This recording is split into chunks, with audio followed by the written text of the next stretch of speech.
Hey everybody, welcome to another episode of the Draft Recap. As you can see, we're going to be talking Treylon Burks. Is he the next A.J. Brown?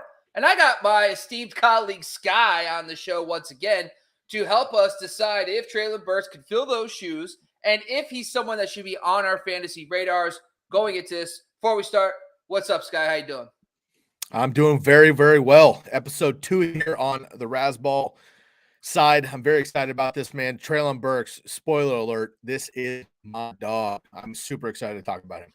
I like it, man. That's what I like to hear. Before we even get started, make sure you're following the Razzball Fantasy YouTube, TikTok, Instagram, across the board. Subscribe, rate, leave a comment. We really do appreciate all your support. If you're watching on Periscope, make sure you jump over to YouTube because you can leave comments and join us live right now to talk about these NFL draft prospects. As a reminder, today's episode, we will be talking about Treylon Burks. And just because we like to keep things short and sweet, let's get right into it, Sky.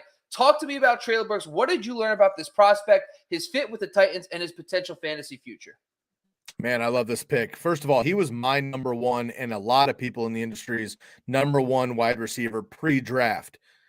Now, I always talk about this during this time of season. Like, you have rankings of players pre-draft, but I don't put a lot of merit into those because so much of their outcome and, frankly, their future depends on where they land. For the wide receiver, it's obviously competition, targets available, the quarterback, the scheme, right?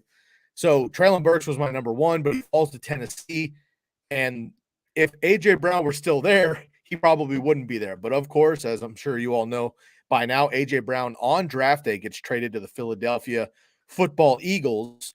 So that opens up a huge vacancy for Treylon Burks, where I thought he was going to be the number one wide receiver off the board. Somehow he falls 5, 6, 7 receiver off the board in the draft. And all of a sudden, there's this huge gap that he can fill and plug right in. Now, when you're looking at the draft capital, you're watching the film, you're reading the statistics and the player profile for Treylon Burks, immediately the player comp is literally A.J. Brown, which, of course, A.J. Brown just vacated that spot in Tennessee. Treylon Burks immediately fills it, and just on body type, right? A.J. Brown, 6'1", 225-ish.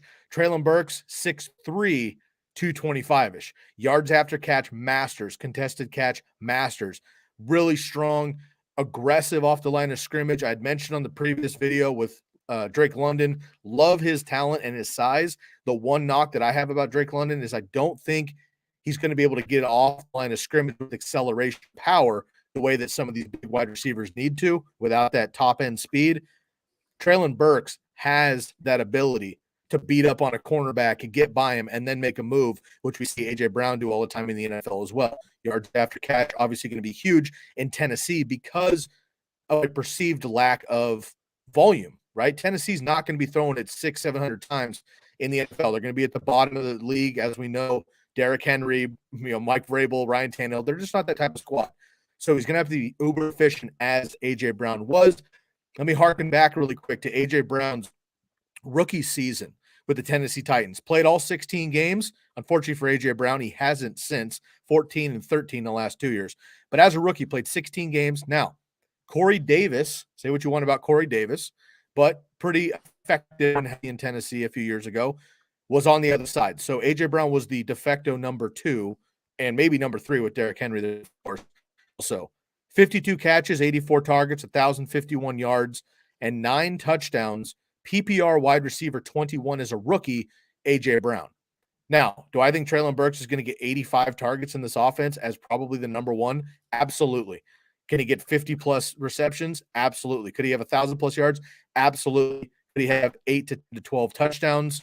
That'll be decided on Derrick Henry and how healthy he is around the goal line. Nonetheless, I think at bottom, you're looking at a floor wide receiver 2, like low-end wide receiver 2, wide receiver 20 to 24, where A.J. Brown was a rookie. But I'm telling you, this kid has the talent to be DK Metcalf. If he gets the volume, I think he could be that. He's not as big. He's still an inch or two off, but I think he's got the speed, he's got the aggressiveness, and he's going to soak up all those targets. I know we're going to talk about, your boy Robert Woods, and I'm down to get into that, but he's coming off of an injury. He's aging. He came in, and they drafted this kid instead to fill a particular need, which was the A.J. Brown slot. I want to just throw out a couple more things here, Bob, before I get to you. I mentioned Drake London playing in the Pac-12. All right, I'm a Pac-12 guy. Pac-12 is known for offense. Not a lot of defense, big quarterback play, big wide receiver play, huge running back numbers. In the SEC, as you know, you got some dogs on defense. Literally, Georgia, their entire defense eligible to be drafted, did this year. Alabama, their whole draft every year gets drafted. South Carolina, even Florida, the bottom schools are even great on defense.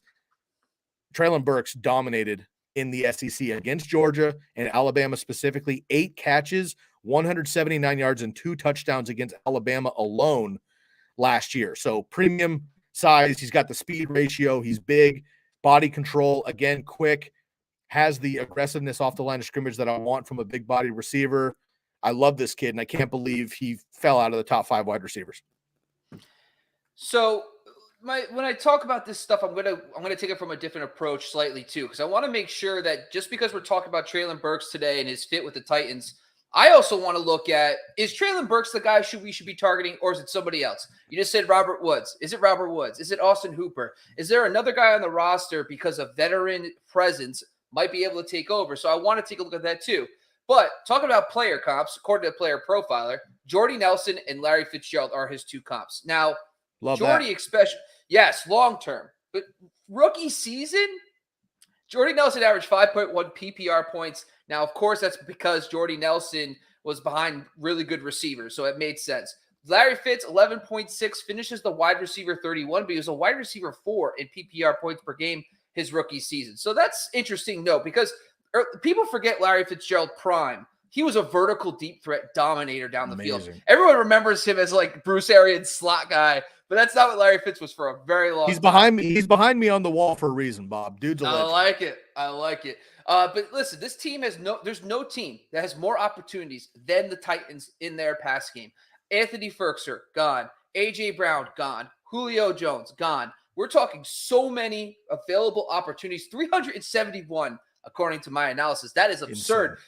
That's enough for Hooper, Woods, and Burks to all hit their ADPs right now, it says today. So when you're looking at that depth chart, you got Robert Woods coming off the ACL. Hooper's never been a target hog type tight end, but he will demand some. You have Nick Westbrook-Akeen, but of course, like you just brought up, this offense is going to run through Derrick Henry. So knowing that there's so many opportunities, what has Ryan Tannehill done for PPR finishes for wide receiver ones? A.J. Brown, 2019, wide receiver 30. A.J. Brown, 2020, wide receiver 7. 17 points per game. Big season. Last season, injuries. I know all that happened, but wide receiver 30 again. 2 of the 3 seasons, wide receiver 30. Interesting to note. Now, that's going to bring us to the potential of draft costs. Now, Sky, I'm going to break down Burks, ADP, Robert Woods, and also I'm going to dash into some Austin Hooper because I'm a psychopath. So let's talk about this real quick. So right now, knowing all this information, knowing what you've done, recurrent ADP for Treylon Burks, wide receiver 38, right next to Drake London, 78th overall. Robert Woods, wide receiver 46, 110th overall, going nearly 40 picks after Treylon Burks. Austin Hooper, tight end 26, way outside the top 180. So based on the ADPs, the discussion we just had, what are your thoughts on which guy you're going to be targeting in drafts, or if you'd like all their draft costs in 2022? I hate to cop out here, but I really do like all of their draft costs as of right now. Of course, and again, this is another kind of a duh answer, if you will, but it's May. May, June, July. We got 4 or 5 months until we really find out what this offense is going to look like. Ryan Tannehill has brand new weapons and a coming off of injury for the first time of his career, Derrick Henry. So what are the Titans actually going to look like? I will say it's Malik Willis, Ryan Tannehill, verbal venom that's going around now where Ryan Tannehill came out, was like, hey, it's not my job to train this kid, whatever, we're competing. I get all that. But the reality is I think Tannehill's got a little spark under him. He's getting older. Obviously, the Titans have a backup plan at this point, although he's not being pushed out the door with a first-round pick by any means. But I think Tannehill's going to be out there trying to show efficiency we saw 2 years ago, not last year, right? Once Derrick Henry went down, the Titans kind of coasted a little bit, still had that number 1 seed, but we saw when they hit another team of equal match in the playoffs, they got waxed, right? So I think they're going to have to go a little bit more balanced. I got to cut you off. Waxed? Go Are ahead. you kidding? The Yeah, I Bengals didn't. game, if Tannehill doesn't throw that interception on the 50-yard line, they are going to win the game. And then they throw the interception, and listen, I get what you're saying, but waxed, I got to back you up Okay, on that okay. a little bit. Waxed, strong. Waxed might be a little aggressive. Sorry. Yes. I apologize. I apologize to all of our Titans fans out there. Waxed was a little aggressive. They got beat by an inferior team. How about that? That's what I meant to say. Works. A team they That were works. supposed to beat. They didn't. That team ended up going to the Super Bowl. I rest my case. I'm getting to the fact where Robert Woods is also coming off of an injury. Look, we know what Robert Woods can do for us. He's a wide receiver 18 every single week with wide receiver 12 to 10 upside every single week if he's right. But again, volume matters for a guy like Robert Woods, who historically hasn't scored a lot of touchdowns with consistency. I don't think he's going to get that in Tennessee. Austin Hooper. I forgot who Austin Hooper was until you just brought him up. But 3 years ago, back-to-back seasons as the tight end number 6 with Baker Mayfield, who's out of a job on the Browns, who were not a great offense at the time. So Hooper can get it done, but I worry about him because he's just been kind of flat with consistency the last couple of years also. So for me, it's going to be Treylon Burks for sure. Robert Woods will be a great late-round flyer, I think, with upside. Austin Hooper is just not going to get drafted for me anywhere because there's other options.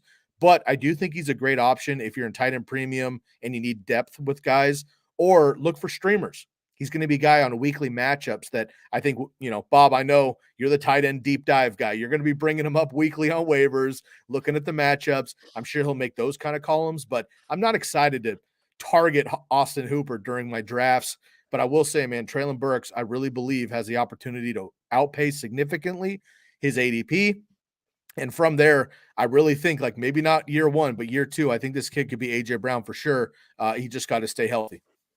Yeah, I think basically like you just brought up too, the cop-out answer is if these ADPs, I'm in on all of them because they all offer value based They're on all what I'm seeing. favorable. Yeah.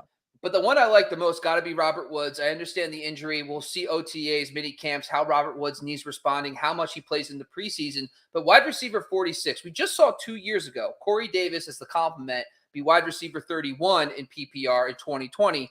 So on top of that's with a dominant top 7 wide receiver in AJ Brown. We don't expect Burks to be that. So there's more room for that number 2 to dominate and be maybe a back end wide receiver 2.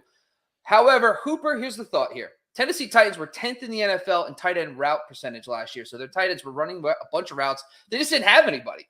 So there is a shot that Hooper does find himself into that top 12 range. But I do believe, I agree with you, Sky, ADP across the board so far. But if Burks gets out of control, I might be going to Woods this season. But that's it. That's all we got for today. This was our breakdown, NFL draft recap of Treylon Burks to the Tennessee Titans. Once again, make sure you're following all our accounts on Twitter, on YouTube, on Instagram, on TikTok at Razzball Fantasy. Make sure you check out all these videos. Tomorrow, we're coming back with 2 more videos on some NFL draft recaps. But once again, I'm your host, Bobby Lamarco. That's my co-host, Sky Gawasco, and we're out of here.